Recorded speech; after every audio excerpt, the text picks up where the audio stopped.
10월의 마지막 날 10월 31일 하나님의 말씀으로 이 하루를 시작하시는 여러분들 주님의 이름으로 환영하고 축복합니다. 오늘 우리에게 주시는 하나님의 말씀은 예레미야 28장 5절에서 14절까지 있는 말씀입니다. 제가 이 말씀을 세 번역으로 읽어 보겠습니다.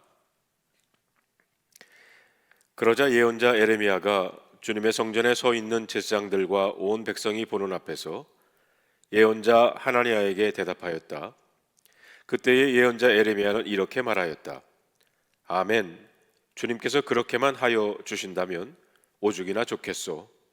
당신이 예언한 말을 주님께서 성취해 주셔서 주님의 성전 기구와 모든 포로가 바벨로니아에서 이곳으로 되돌아올 수 있기를 나도 바라오. 그러나 당신은 이제 내가 당신의 귀와 온 백성의 귀에 이르는 이 말을 들으시오. 옛날부터 우리 선배 예언자들은 많은 나라와 큰 왕국에 전쟁과 기근과 연병이 닥칠 것을 예언하였소. 평화를 예언하는 예언자는 그가 예언한 말이 성취된 뒤에야 비로소 사람들이 그를 주님께서 보내신 참 예언자로 인정하게 될 것이요. 예언자 하나니야가 예언자 에레미야의 목에서 나무 멍에를 빼앗아 꺾어버렸다. 그리고 하나니야는 온 백성이 보는 앞에서 이렇게 말하였다. 나 주가 말한다. 내가 2년 안에 바벨로니아 왕 느부갓네살의 멍에를 모든 민족의 목에서 벗겨서 이와 같이 꺾어버리겠다. 예언자 에레미야는 그 자리를 떠났다. 예언자 하나니야가 예언자 에레미야의 목에서 나무 멍에를 빼앗아 꺾어 버린 뒤에 주님께서 에레미야에게 이렇게 말씀하셨다. 너는 가서 하나니야에게 이렇게 전하여라. 나 주가 말한다. 너는 나무로 만든 멍에를 꺾어 버렸으나 오히려 그 대신에 새로 멍에를 만들고 말았다. 진실로 나 만군의 주 이스라엘의 하나님이 말한다. 내가 이 모든 민족의 목에 새로 만든 멍에를 메어 놓고 바벨로니아 왕 느부갓네살을 섬기게 하였으니 그들이 그를 섬길 수밖에 없다. 나는 심지어 들짐승도 그에게 넘겨 주었다. 오늘 저와 여러분에게 주시는 하나님의 말씀입니다. 기도하겠습니다. 하나님 감사합니다. 오늘도 말씀으로 시작하게 하시니 감사를 드립니다. 오늘 이 말씀 속에서 하나님의 음성을 듣는 우리 모두가 되게 하여 주시옵소서. 우리 주 예수 그리스도의 이름으로 간절히 기도하옵나이다. 아멘. 오늘 본문인 28장의 배경은 유다의 마지막 왕인 스데기야가 왕위에 오른 지 4년이 되던 해였습니다. 이때가 2차 바벨론의 침략 이후입니다. 바벨론 왕 느부갓네살이 3번에 걸쳐서 유다를 침공했는데 그 첫 번째가 기원전 605년, 두 번째가 기원전 597년, 그리고 세 번째가 기원전 586년이었습니다. 그중 2차 침략 때 예루살렘 성전 기구를 빼앗고 왕족들과 백성들을 포로로 바벨론으로 잡아갔습니다. 이런 일이 예루살렘 성전에 일어난 후 기브온 사람 아술의 아들 하나냐라는 예언자가 성전에 올라와서 이런 말을 합니다. 2절로 4절에 있는 말씀입니다. 나 만군의 주 이스라엘의 하나님이 말한다. 내가 바벨로니아 왕의 멍에를 꺾어버렸다. 바벨로니아 왕 느부갓네살이 이곳에서 탈취하여 바벨론으로 가져간 주의 성전의 모든 기구를 내가 친히 2년 안에 이곳으로 다시 가져오겠다. 또 유다 왕 여호아김의 아들 여고냐와 바벨로니아로 잡혀간 유다의 모든 포로도 내가 이곳으로 다시 데려오겠다. 나 주의 말이다. 내가 반드시 바벨로니아의 왕의 멍에를 꺾어 버리겠다. 하나냐는 2년 안에 빼앗긴 모든 성전의 기구들과 사로잡힌 포로들도 돌아올 것이라고 장담을 합니다. 백성들의 입장에서는 하나냐의 말을 믿고 싶었을 것입니다. 백성들은 패망을 말하는 예레미야의 예언보다는 2년 안에 모든 것이 회복되고 돌아올 것이라는 확신을 가지고 말하는 하나냐의 말을 믿고 싶었을 것입니다. 사람들의 마음이 원래 그런 것 아니겠습니까? 우리들은 쉽게 해결되는 편에 서길 원하고 그런 말에 귀를 기울이길 좋아합니다. 예레미야가 하나냐의 말을 듣고 이렇게 말합니다. 6절의 말씀을 봅시다. 그때의 예언자 예레미야는 이렇게 말하였다. 아멘. 주님께서 그렇게만 하여 주신다면 오죽이나 좋겠소. 당신이 예언한 말을 주님께서 성취해 주셔서 주님의 성전 기구와 모든 포로가 바벨로니아에서 이곳으로 되돌아올 수 있기를 나도 바라오. 예레미야 자신도 이렇게 되기를 바란다고 말합니다. 그러나 문제는 하나님의 뜻입니다.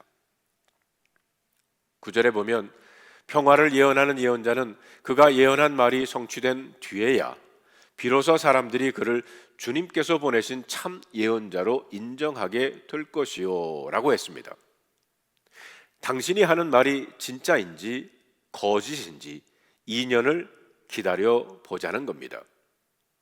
2년 후에 정말 그렇게 되면 당신이 참된 선지자일 것이라는 겁니다. 그러나 하나님은 이 나라는 망할 것이고 모든 것이 부서져 없어질 것이라고 말씀하셨습니다. 그래서 예레미야는 기다려 보자고 하는 겁니다. 진짜는 이렇게 허둥대지 않습니다. 느긋하고 여유가 있습니다. 왜냐하면 하나님께서 말씀하셨기 때문입니다. 하나님께서 분명히 예레미야에게 예루살렘의 패망을 말씀하셨고 2년이 아니라 70년 후에 다시 회복시켜 주실 것이라고 예레미야는 확신과 여유를 가지고 말했습니다. 그런데 가짜는 여유가 없는 법입니다. 예레미야가 이렇게 말하자 하나냐는 그만 이성을 잃어버리고 맙니다. 그리고 폭력을 행했어요. 10절 11절을 봅시다. 예언자 하나냐가 예언자 예레미야의 목에서 나무 멍에를 빼앗아 꺾어버렸다. 그리고 하나냐는 온 백성이 보는 앞에서 이렇게 말하였다. 나 주가 말한다. 내가 2년 안에 바벨로니아 왕 느부갓네살의 멍에를 모든 민족의 목에서 벗겨서 이와 같이 꺾어버리겠다. 예언자 예레미야는 그 자리를 떠났다. 그 당시 예레미야는 목에 줄과 멍에를 메고 다녔습니다. 하나님께서 바벨론의 왕 느부갓네살을 통해서 유다 백성들의 목에 멍에를 맬 것임을 보이기 위해서 불편하지만 목에 줄과 멍에를 메고 다녔던 것입니다. 그런데 하나냐가 예레미야의 목에 있는 멍에를 부수어 버렸습니다. 마음이 급한 하나냐가 조급한 마음에 폭력을 행사한 것입니다. 하지만 예레미야는 어떤 대항도 하지 않았어요. 그는 그냥 자기의 길을 갔습니다. 진짜는 느긋하고 여유가 있는데 거짓된 자는 조급합니다. 하나냐는 이 행동을 통해 자신이 가짜임을 백일하에 드러낸 것입니다. 그러자 하나님께서는 하나냐에게 이렇게 말하라고 하십니다. 15절을 볼까요? 예언자 예레미야는 예언자 하나냐에게 말하였다. 하나냐는 똑똑히 들으시오. 주님께서는 당신을 예언자로 보내지 않으셨었는데도 당신은 이 백성에게 거짓을 믿도록 하였소. 이 말을 들은 하나냐가 얼마나 마음이 불편하고 찔렸겠습니까? 그러면서 하나님은 계속 말씀하십니다. 16절에 보면 내가 너를 이 지면에서 영영 없애버릴 것이니 금년에 네가 죽을 것이다. 내가 나 주를 거역하는 말을 하였기 때문이다. 가짜는 조급하고 불안합니다. 시간이 지나면 내가 한 거짓말이 드러날 것이기 때문입니다. 그래서 그 거짓을 덮으려고 애를 쓸 겁니다. 하나냐가 자신의 거짓을 덮기 위해서 하나님을 끌어들인 것처럼 오늘도 거짓을 말하는 자들은 성경 말씀을 자기 중심으로 자기 멋대로 해석을 합니다. 우리는 그런 거짓말에 휘말리지 말아야 합니다. 하나님은 진리이시고 거짓과 진짜를 드러내시는 분이십니다. 하나님이 시간의 주인이시기 때문에 시간이 지나면 반드시 참과 거짓은 밝혀질 것입니다. 그러므로 우리는 하나님께서 내 억울함을 풀어주실 것을 믿고 기다리며 하나님의 시간을 기대해야 합니다. 사랑하는 성도 여러분, 가짜 뉴스와 거짓이 판치는 이 세상이지만 오늘 우리들은 하나님의 말씀 속에서 우리를 향한 하나님의 음성을 듣기 위해 이렇게 말씀을 묵상하며 기도하고 이 하루를 시작합니다. 하나님의 말씀을 믿고 의지하는 참 그리스도인으로서 오늘도 묵묵히 말씀의 길을 걸어갔으면 합니다. 기도하겠습니다. 하나님 감사합니다. 어떤 상황 속에서도 에레미야처럼 진리를 향해서 참된 길을 향해서 걸어갈 수 있는 우리 모두가 되게 하여 주시옵소서. 우리 주 예수 그리스도의 이름으로 기도하옵나이다. 아멘.